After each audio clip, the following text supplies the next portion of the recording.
at the afterglow of light bathing the Mississippi River and the Crescent City.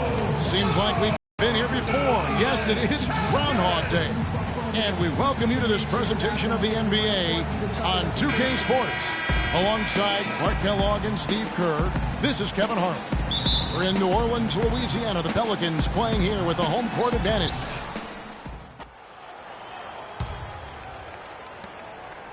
And for Atlanta, they come in off a good outing against the 76ers. And you look at the box score from that game, guys, and the first thing you notice is how many turnovers they forced. Yeah, and one thing the box score doesn't show is just how many points came as a direct result of those turnovers. There were a whole bunch of them. On the court for Atlanta, Millsap at power forward with Horford at center. On the wings, Korver and Carroll, and it's Teague in at the one spot. Guys, you know, you're not going to hit that shot too often. That's high risk. D, he's checked in for Anderson. Horford, some of the stats for him. He has been filling up the stat sheet for the last month. 14th in field goal percentage. And in terms of rebounding, he's in the top 20 in the league. So a guy who can really take care of the boards for you. You know, talking again about his field goal percentage, Steve, I mean, that's really been a strong suit for him, an area of strength in his game. And he's basically been efficiently and reliably scoring. And it's blocked by Norris. And very quickly here in the first quarter, pronounced advantage for them on the glass. Yeah, that's a trend they'd love to continue right through the next three quarters as well. Atlanta's gone 3 of 4 on three-pointers in the first quarter, doing well from long range. Well, what I really like about Jrue Holiday is his cool, calm, collected demeanor on the court. I mean, it doesn't seem like much bothers him. He stays even keel, and that's exactly what you want in the personality of your floor general. Kicks it out to Evans. Holiday with it. He's definitely not pleased how he played against the Clippers. Shot clock at 5. And it's New Orleans scoring again. And that's why teams emphasize the use of screens and picks just to get you some open looks like that one.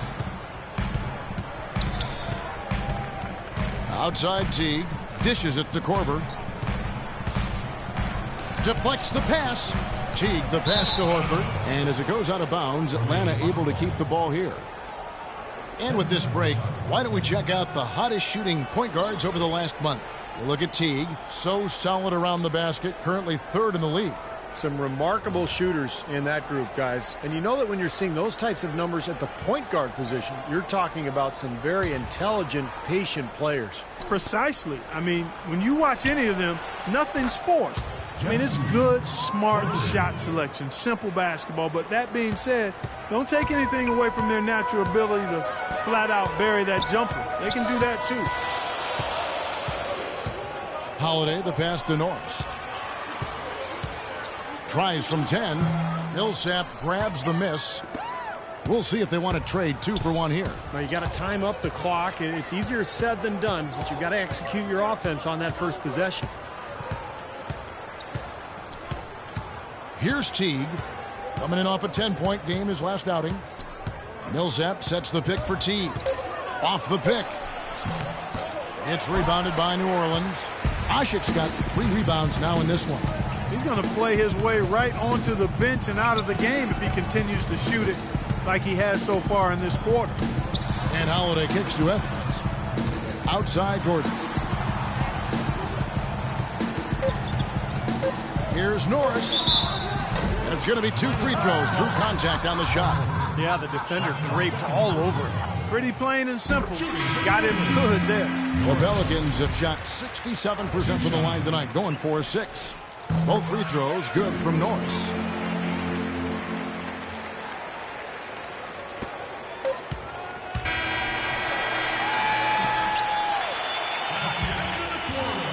And at the end of one, both teams putting up some points. Hawks lead by 2. From New Orleans, back in a moment.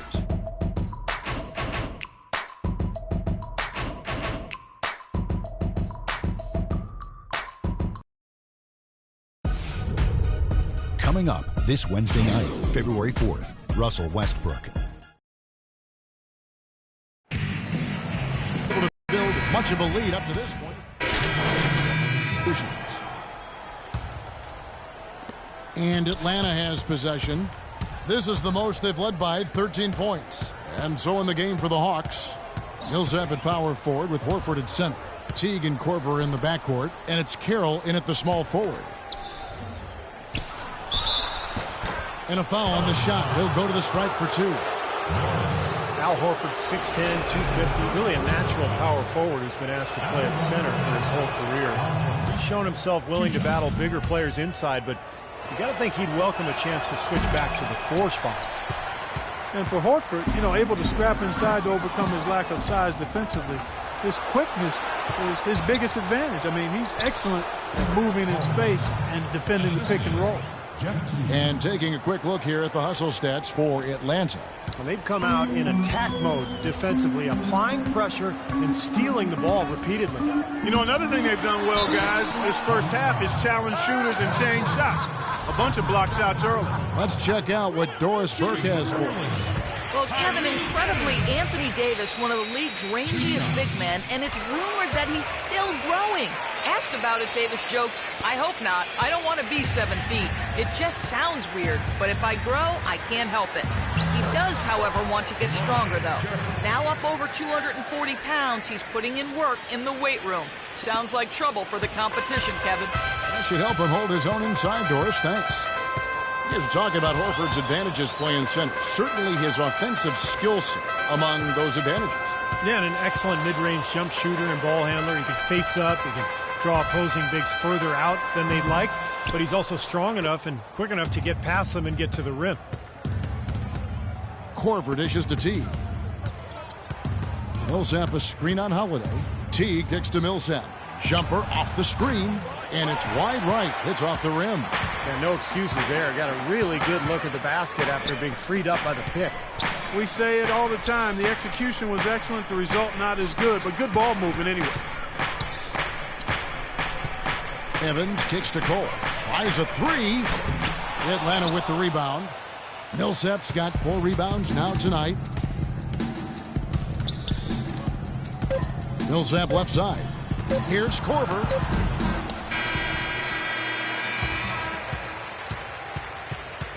And through one half, it hasn't even been close. The Hawks on top, up by 16. We're going to step away briefly, but get you right back out here for the start of the third quarter after our halftime.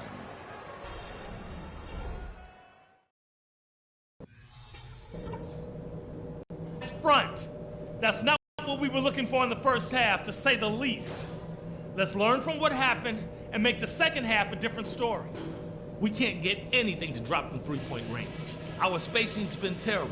Find those holes in the D and open the floor. Otherwise, we might as well abandon that shot altogether. I know I saw the frustration coming to the surface when we got to the half, but let's keep the focus sharp. Okay, transition points will be huge for us in this half. It'll be worth 1 or 2 less guys crashing the boards if they're... And as we begin the second half, first half wasn't even close, guys, and we'll see if there is a comeback on our hands or more of the same as we get the third quarter started. You know, Paul Millsap has been exceptional here, guys. He is a dynamic scorer, guys. That much we know. And I'll tell you what, his talent was on full display there in the first half. Steve, he is a hard man to keep down, and so far, they've been unable to do it. Big group substitution here for New Orleans. Jins is checked in. Withy comes in for Anderson. Ante Cunningham's checked in for Tyreke Evans. And Cole subbed in for Drew Holiday. They've got Cunningham. Gordon is out there with Norris Cole. Then it's Jeff Withy, and it's Ajinça in at the 5 down low. So that's the group out there for New Orleans. Just 4 to shoot. Cephalosha's shot is good.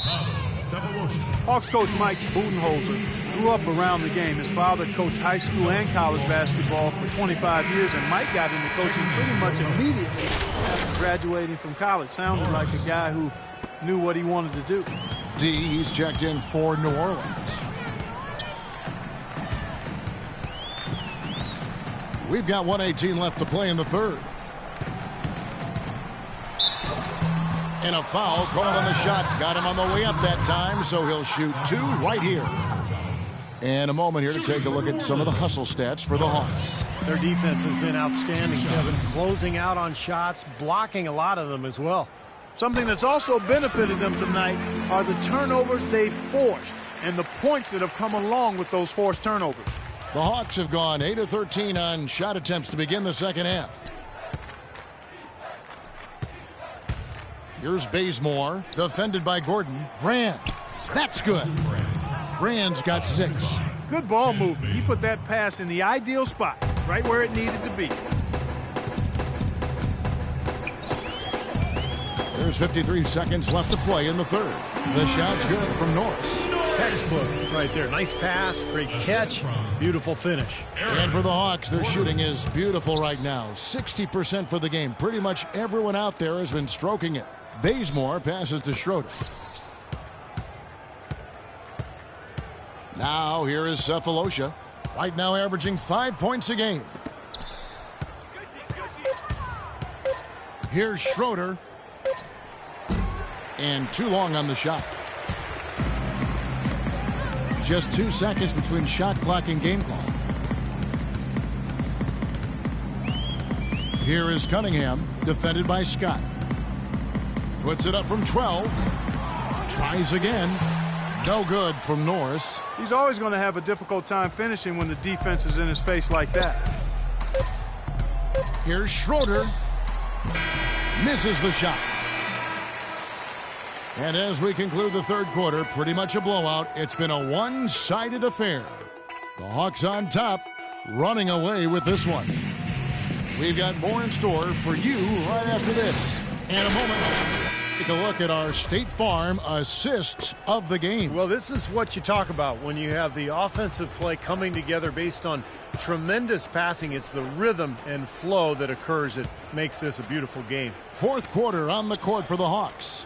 They've got Kent Bazemore, Parawanchik out there with Mike Scott. Then it's Shelvin Mack, and it's Cephalosha in at the 3. Puts up a 3. Bazemore gets the bucket. Bazemore's got the fourth quarter started here with a bucket for Atlanta. They've gotten a bunch of good looks and have been absolutely lethal from behind the three-point line. Yeah, you got to get some bodies out there defensively, though. I mean, things are way too easy out beyond the three-point arc. And there it is again. Nice make there from Norris. Here's Mack. 1 minute now into this fourth quarter. Antic dishes to Mack. We talk so much about how valuable expiring contracts and draft picks are in terms of building a team, but one thing that gets overlooked is just how important having a player on a good contract can be. It opens up so many possibilities for a team. Babbitt kicks to Fredette. About a minute and a half through the fourth quarter now. Douglas the pass to Norris. That's in, coming off a nice assist from Douglas. And that's 12 points for D. With the talk of value contracts, if you get a franchise player and only paying him half of what is expected, Clark, that's an extra all-star player you can afford on your roster. And I think that's the big payoff with it. So much of how a team is constructed in the NBA involves how close they are to the salary cap. So you'd like to try to get as many really good players as you can at market value, or in some cases maybe below market value. Good aggressive finish on the break. That's as easy a 2 points as you could ask for. The Hawks leading by 23. Here's Mack. Pass to Bazemore. There's a good screen. And here's Cephalosha for 3, and he gets it to go. They're relying on their three-point shooting and getting pretty good results right now. Yeah, in fact, 3 of the last 5 makes are from beyond the arc. Down low, and he bangs it home with one hand. Defense just couldn't recover in time. Yeah, the D pretty much went brain neutral on that one, Clark. Wouldn't yes, you? Sir. I like that phrase. Yeah, I don't use that phrase very often, but to me, that's what happened. He shifted the brain into neutral. Yes, he did. That was embarrassing. And he gets it to go. That's 3 in a row, guys. 3 three-pointers consecutively. These guys are just raining in shots. Yeah, the defenders can't be as soft as they've been on the perimeter there. Douglas the pass to Norris. The feed now to Babbitt. Pass to Fredette. Out to the right wing. 6 to shoot. New Orleans needs to get off a shot. Norris. It's blocked. Fourth quarter of play, and over 3.5 minutes have gone by. And you can count it. He'll go to the line with a chance to make it 3. And assists like that have typified their effort today. Great ball movement. Really an example of the difference in how these teams have operated offensively. Much more individual play at the other end. And the Pelicans making a change here. Anderson's checked in, and a change for the Hawks. Rand's checked in. It's tipped. Takes the 13-footer. Not enough on that one as it misses. Good. Nice play there from Norris. D's got 8 here in the quarter. I don't know what's happening to their defense. I mean, they don't have any effort, any purpose. And it's really costing them. I mean, the last 5 baskets at that end have been on very easy looks. And Mack kicks to Scott. Rejected by Norris, and he gets it back. And he gets it to go. Mike Scott. 1:49 left in the fourth quarter. Douglas the pass to Norris. He dishes it to Anderson. Buries it from about 10 feet away. Great assist there. Led him to the perfect spot. Atlanta's gotten off to a great start from three-point range in the final quarter. They're a perfect 3 of 3. Here's Mack. Here's Cephalosha, and that one is stuffed right through. And one team is just completely outclassing the other tonight. Spirited performance, and it really ignited what is turning out to be a monster win here for the Hawks. But, Steve, you don't see this kind of a blowout often. But tonight, this is a quality win across the board to deliver out Clark this kind of punishment to. Well, you know what? I thought they did a nice job of playing against the game. They kept the pressure on, and clearly were dominant in every area. And so taking a look at their season record, this will be win number 31 on the year.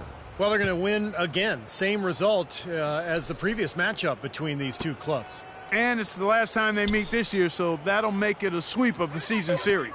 3 on the clock. Here's Bazemore. Another 3 for Atlanta. Well, this is going to seal the deal. They've really exploded here to the finish line. Once they sniffed out that blood in the water, the killer instinct came right out. Douglas can't hit. Hawks have gone 7 of 9 from the field down the stretch here in the fourth quarter. Terrific shooting. Here's Bazemore. The pass to Cephalosha. Brand, a screen on Anderson. Mack. And a miss there on the triple.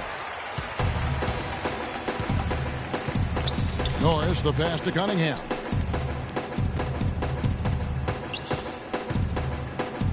Goes up on the wing. Bank shot. No good. He tried that leaner, and to me, it probably got him off balance a little bit. Probably should have gone straight up. And so it's the Hawks taking care of business in this one. Not much to be critical of with this win, Clark. Not at all. I mean, they showed up not just to play. They showed up to give great effort and to win, and they did both. And now we'll send it down to Doris Burke, who's standing by courtside. Well, Paul, congratulations on this win. It seemed like this game was getting away from you at points. What does the team take away from this?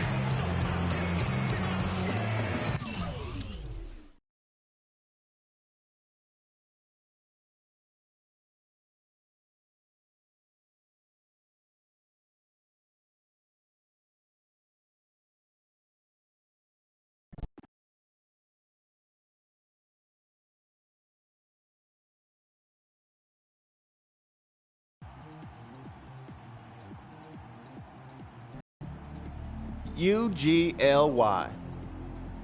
Man, ugly doesn't even begin to describe what happened out there. What would you call it? Sorry, pathetic, garbage, embarrassing. Just gotta let it go. Get back at it tomorrow. Study some film, see what we did wrong, hit the weight room, get some treatment, make up for it next time out.